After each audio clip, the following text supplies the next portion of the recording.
আজকের ব্লগে সহজেই মজাদার সব আয়োজন কিভাবে করে নিলাম সেটাই প্রথমে আপনাদের সাথে শেয়ার করে নিলাম। কি কি আয়োজন করব আজকে সেটাই প্রথমে দেখালাম। আর শুরু করতে যাচ্ছি মজাদার একটা মোগলাই তৈরি করার রেসিপি থেকে শুরু করব। তো প্রথমেই নিয়ে নিয়েছি ময়দা 2 কাপের মতো। তো আপনারাও চাইলে বাচ্চাদের মজাদার আর রমজান মাসের আয়োজনগুলো কিন্তু আপনারা বাসায় করে বাচ্চাদের খুশি করে দিতে পারেন।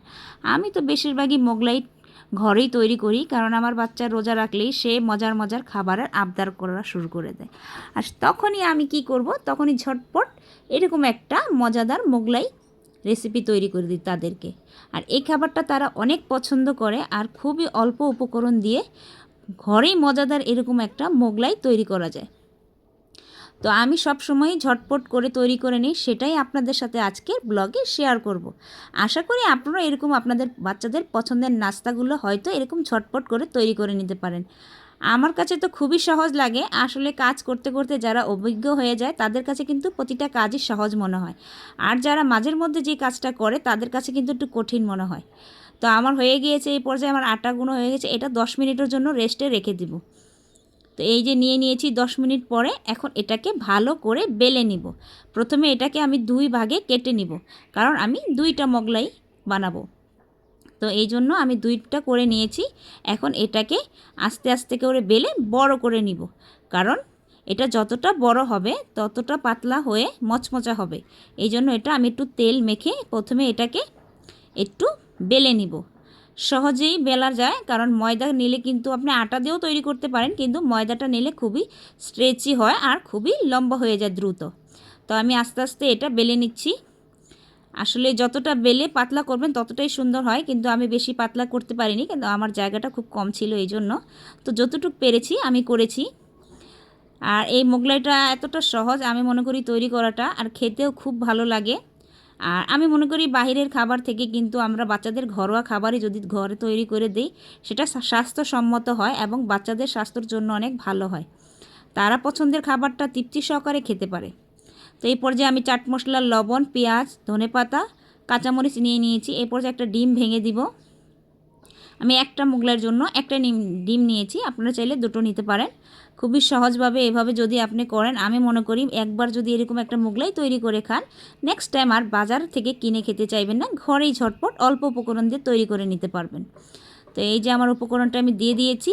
এই পর্যায়ে এটাকে সুন্দর করে ভাজ করে নিব। এভাবে এপাশ ওপাশ করে ভাজ করে নিয়েছি। এই পর্যায়ে এটা তেলে ভেজে নেওয়ার জন্য প্রস্তুত হয়ে গিয়েছে। কড়াইতে তেল গরম করে নিয়েছি।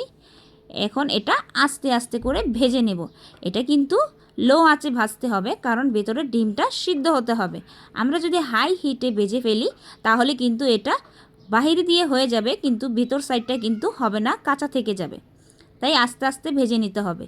আমার এটা প্রায় আস্তে আস্তে ভাজার পরে আমার মোগলাইটা প্রায় ভাজা হয়ে গিয়েছে। দেখেছেন কতটা সহজে আমি ঘরেই মোগলাই তৈরি করে ফেললাম। লোভনীয় একটা খাবার সহজেই চাইলে আমরা তৈরি করে নিতে পারি ঝটপট। তো হয়ে গিয়েছে আমার মোগলাই। এই পর্যায়ে আমি এটাকে কেটে আপনাদেরকে দেখাবো কতটা পারফেক্ট সিদ্ধ হয়েছে ডিমটা ভেতরে। আসলে সহজে তৈরি করলেই দেখা যায় প্রতিটা কাজই সহজ লাগে। আমরা কাজকে যদি কঠিন মনে করি, সেই কাজটা কিন্তু কঠিনই হয়ে যাবে।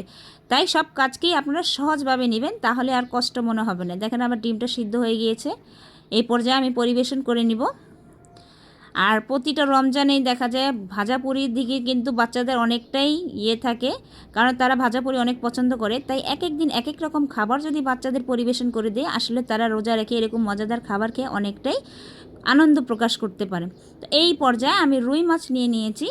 তো রুই মাছে প্রথমে লবণ মেখে আর একটু হলুদ দিয়ে দিব। তো এগুলো দিয়ে, কারণ এই মাছটা যদি ভাজতে যান তাহলে অনেক সময় দেখা যায় ভেঙে যাওয়ার সম্ভাবনা থাকে, তাই আমি প্রথমেই লবণ, মরিচ, ধনিয়া গুঁড়ো, হলুদের গুঁড়ো দিয়ে আমি এটা কিছুক্ষণ মেখে রেখে দিব 10 মিনিটের জন্য, যাতে সেই মাছটা ভাজার সময় যাতে না ভেঙে যায়। কারণ দেখবেন সাথে সাথে সাথে যদি আপনি কোনো মাছে মশলা দিয়ে ভাজতে যাবেন, সেই মাছটা কিন্তু ভেঙে যাওয়ার সম্ভাবনাটাই বেশি থাকে। তো এই পর্যায়ে মাছ তো রেখে দিয়েছি লবণ মেখে। আমি এখন এটাকে ভেন্ডিগুলো কেটে নিব, কারণ আমি আজকে ভেন্ডি ভাজি করব। আর এই ভেন্ডিটা কিন্তু বাচ্চারা খেতে পছন্দ করে বেশি, এই জন্য তাদের জন্যই আমার বেশিরভাগ রোজার সময় আমি বাচ্চাদের পছন্দের খাবারটাই বেশি করে থাকি। কারণ দেখবেন রমজান মাসে কিন্তু খাবার সেভাবে খাওয়া হয় না, কারণ রোজায় কিন্তু অনেকেরই খাওয়ার প্রতি অনীহা চলে আসে আর শর্টকাটে সীমিত খাবার খেতে চায় তারা। তাই আমি সহজেই ভেন্ডিটাকে নিয়ে রেখেছি মেনুতে, যাতে তারা এরকম একটা খাবার সহজে খেয়ে ফেলতে পারে। আর আমি তো বলেছি ছুরি দিয়ে সহজে কাটতে আমার ভালো লাগে, আশা করি আপনারাও এরকম যদি চেষ্টা করে থাকেন তাহলে ছুরি দিয়ে কেটে আপনারা খুবই শান্তি পাবেন। তো এই পর্যায়ে আমার ভেন্ডিগুলো সব কাটা হয়ে গিয়েছে আর কড়াইতে তেল গরম করতে দিয়ে দিয়েছিলাম। এই পর্যায়ে পেঁয়াজগুলো দিয়ে দিয়েছি। আসলে ভেন্ডিতে কিন্তু প্রচুর তেল লাগে, একটু তেল বেশি দিলে ভেন্ডিটা খুবই ভালো হয়।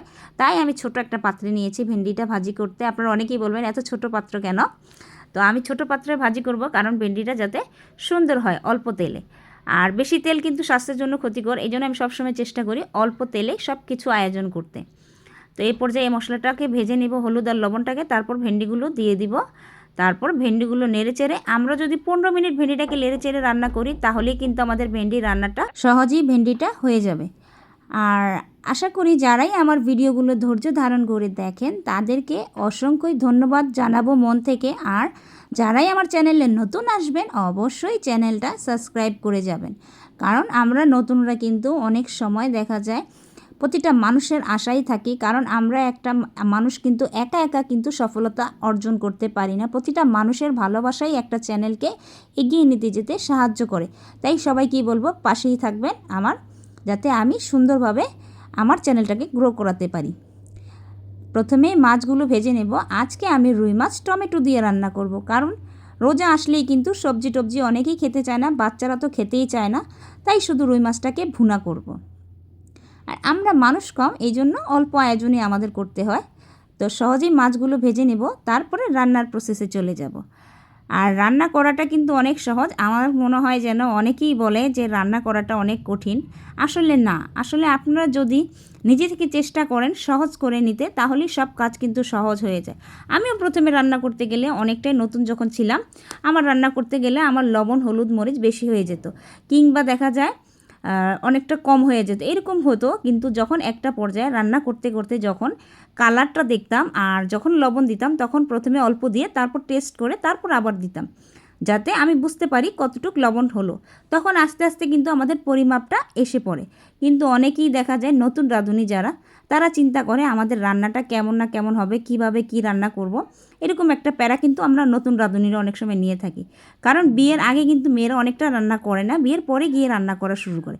আর তখনই যদি রান্না করা না জানে তখন কিন্তু তাদের বড় মুশকিলে পড়তে হয়। শ্বশুরবাড়িতে গিয়ে অনেক কথা শুনতে হয়, কী রান্না করেছো, কিছুই খাওয়া যায় না, ভালো লাগে না। তাই সবাইকে বলবো সহজ জিনিসটাকে যদি সহজভাবে শিখে নিতে পারেন তাহলে আমি মনে করি কোনো কষ্টই নেই। সব জিনিসটাকেই আপনি সহজ করে নেবেন, তাহলে আপনার জন্য সব জিনিসই সহজ হয়ে যাবে। আমার জন্য মনে হয় যেন আমি সহজভাবে রান্না করি কিন্তু খেতে ভালোই লাগে। আর সহজ জিনিসটা সবাই পছন্দ করে। অল্প সময় ঝটপট মজাদার আয়োজনগুলো কে না পছন্দ করে বলেন তো? আমার কাছে তো খুবই ভালো লাগে।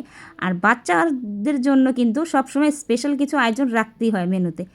আর আমি তো সবসময় একটা না একটা আয়োজন করেই থাকি। আমার মনে হয় সব মায়েরাই আমার মতো বাচ্চাদের পছন্দটা বেশি প্রাধান্য দিয়ে থাকেন। কথা বলতে বলতে কত কী করে ফেললাম। আর আমার মশলাটাও কষানো হয়ে গিয়েছে টমেটো দেওয়ার পরে। এই পর্যায়ে একটু পানি দিয়ে দিব। তো পানি দিয়ে আমি এটাকে ভালো করে নেড়ে চেড়ে মাছগুলো দিয়ে দিব এক এক করে। আসলে টমেটোর সিজন আসলে কিন্তু টমেটো দিয়ে কিন্তু যে কোনো জিনিস রান্না করলে খেতে খুবই ভালো লাগে। আর আমার কাছে টমেটোটা খুবই ভালো লাগে, খুবই কালারফুল একটা সবজি আর পুষ্টিকর একটা সবজি, এবং যেটা দিয়ে রান্না করি না কেন খেতে কিন্তু ভালোই লাগে। তো আমার মাছগুলো দেওয়া হয়ে গিয়েছে। এখন আমি যদি 10 থেকে 15 মিনিট ঢাকনা লাগিয়ে রান্না করে ফেলি তাহলে আমার মাছটা হয়ে যাবে। আসলে কতটা সহজভাবে আমরা রান্না করে ফেলি। আমি মনে করি আমার মতো যদি যারাই সহজ জিনিসটা খোঁজেন আমার মতো রান্না করে নিতে পারেন। আমি জানি অনেকেই সুন্দর রান্না করতে পারে, কিন্তু যারা পারে না তাদের জন্যই কিন্তু রান্নাটা অনেক কঠিন মনে হয় তাদের কাছে। তাই আমার মতো সহজভাবে রান্না করে নিতে পারেন, খেতে কিন্তু খারাপ লাগে না, ভালোই লাগে। তো এই পর্যায়ে আমার মাছ হয়ে গিয়েছে। সহজেই মজাদার একটা মাছ ভুনা করে নিলাম। আর সবাইকেই বলবো সিয়াম সাধনার মাস। সবাই রমজান মাসে আল্লাহর ইবাদত করবেন। আল্লাহর সন্তুষ্টির জন্য আমরা একটা মাস আল্লাহকে সন্তুষ্ট করতেই পারি। আর নিজের ভাগ্যটাকে আমরা কিন্তু চাইলেই চেঞ্জ করতে পারি না। আল্লাহ আমাদের ভাগ্যে যা লিখেছেন তাই থাকবে, কিন্তু আল্লাহর কাছে সবসময় ভালো কিছু আশা করব, যাতে আল্লাহ সবার জীবনকে সুন্দরময় করে দেয় আর সবার ইচ্ছে পূরণ করে দেয়। তো আজকে এই পর্যন্তই। তো সবাই ভালো থাকবেন। নেক্সট কোনো ভিডিওতে আবারও হাজির হয়ে যাব। আশা করি আপনারা সবাই আমার ভিডিওগুলো দেখবেন এবং লাইক কমেন্ট করে জানাবেন কেমন হলো। আপনাদের এই লাইক কমেন্ট হয়তো আমাদের কাজের আগ্রহটা বাড়িয়ে দিবে। তো সবাই ভালো